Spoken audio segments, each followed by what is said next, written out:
Mahsuri merupakan seorang gadis kelahiran Pulau Langkawi. Beliau dilahirkan oleh pasangan Pandak Maya dan Endah Alam pada penghujung kurun ke-18 Masihi di Kampung Ulu Melaka, Langkawi. Mahsuri turut digelar sebagai Puteri Mahsuri dan dengan jolokan Puteri Langkawi. Kehidupan dan sejarah Mahsuri telah ditutupi legenda pulau tersebut yang sememangnya penuh dengan legenda dan cerita rakyat yang tersendiri. Kisah paling popular tentang kehidupan beliau adalah ketika saat akhir beliau dibunuh.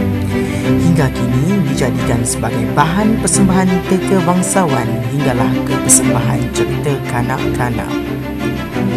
Menurut anggaran, kehidupan awal Mahsuri adalah ketika Langkawi di bawah pemerintahan Sultan Abdullah Mukarram Shah ketiga dan Sultan Ziauddin Mukarram Shah kedua ibni almarhum Sultan Muhammad Jiwa Zainal Azlim Muazzam Shah, iaitu ketika Pandak Maya baru sahaja berhijrah ke Langkawi. Pasangan Pandak Maya dan Cik Alam berhijrah ke Langkawi untuk mengubah keadaan hidup mereka bagi menjadi lebih baik. Pada masa itu, pasangan suami isteri ini bekerja sebagai pencari rotan dan petani. Apabila rezeki mereka sudah melimpah ruah, maka atas kuasa Tuhan dikurniakan pula keluarga Pandak Maya seorang cahaya mata perempuan. Pandak Maya telah menamakan bayi perempuan itu dengan nama Mahsuri. Setengah sumber memberitahu bahawa Mahsuri juga turut dikenali dengan nama timbangannya iaitu Siti. Mahsuri membesar dan diasuh dengan penuh adat resam serta tata susila oleh kedua orang tuanya. Sehingga meningkat dewasa, ciri-ciri kewanitaannya lebih terserlah dengan wajahnya yang cantik rupawan serta mempunyai hati budi yang sangat baik, sehingga kan menjadi buah mulut seluruh penduduk Langkawi. Dan akhirnya sampailah ke telinga Wan Yahya iaitu Datuk Perkema Jaya. Mahsuri kemudian dikahwinkan dengan seorang pemuda dan pahlawan tempatan iaitu Wan Derus, adik kepada Datuk Perkema Jaya dan Wan Mahora. Ketika pemerintahan Sultan Ahmad Tajuddin Halim Shah kedua ibni almarhum Sultan Ziauddin Mukarram Shah, hubungan di antara Kedah dan Siam menjadi keruh. Mahsuri hamil ketika Wan Derus keluar dari Langkawi. Tujuannya untuk berperang dengan tentera Siam di Kuala Kedah. Sepeninggalan beliau, Mahsuri tinggal bersama ibu bapanya. Pada waktu tersebut, Derama, seorang penyair kembara, singgah di Langkawi. Kebolehannya menambat hati penduduk Langkawi. Lalu dengan ihsan ibu bapa Mahsuri, Deramang tinggal di rumahnya untuk mengajar syair dan dendang. Kepandaian Deramang dalam bersyair menaikkan nama Mahsuri sebagai tuan rumah dan menimbulkan kecemburuan Wan Mahora.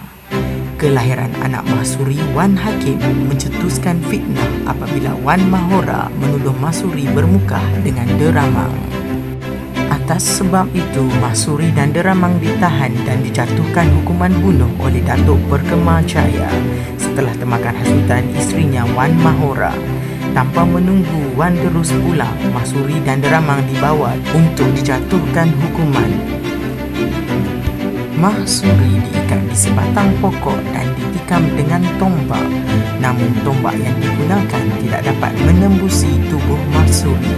Akibat tersiksa, Mahsuri mendedahkan bahawa dia hanya dapat ditikam dengan tombak sakti yang terdapat di alang rumahnya. Kata-kata terakhir Mahsuri yang amat masyhur apabila ia sering diulang dalam mana-mana persembahan. Ayat-ayat terakhir Mahsuri adalah berupa sumpahan untuk tidak menghalalkan darahnya jatuh ke bumi kerana beliau mangsa fitnah dan mengutuk Pulau Langkawi untuk tidak tenteram dan permai ibarat padang jarak padang terkukur selama 7 keturunan. Menurut legenda, Mahsuri mengalirkan darah berwarna putih hanya kerana kata-katanya yang tidak menghalalkan darahnya jatuh ke bumi. Deramang juga turut dibunuh. Selepas seminggu Mahsuri dibunuh, Wan Derus pulang setelah Kedah gagal menewaskan Siam. Selepas mengetahui akan hakikat tentang isterinya, Ia kecewa lalu membawa anaknya Wan Hakim keluar dari Langkawi. Sejurus itu, tentera Siap menyerang pulau tersebut. Langkawi hancur dan hangus.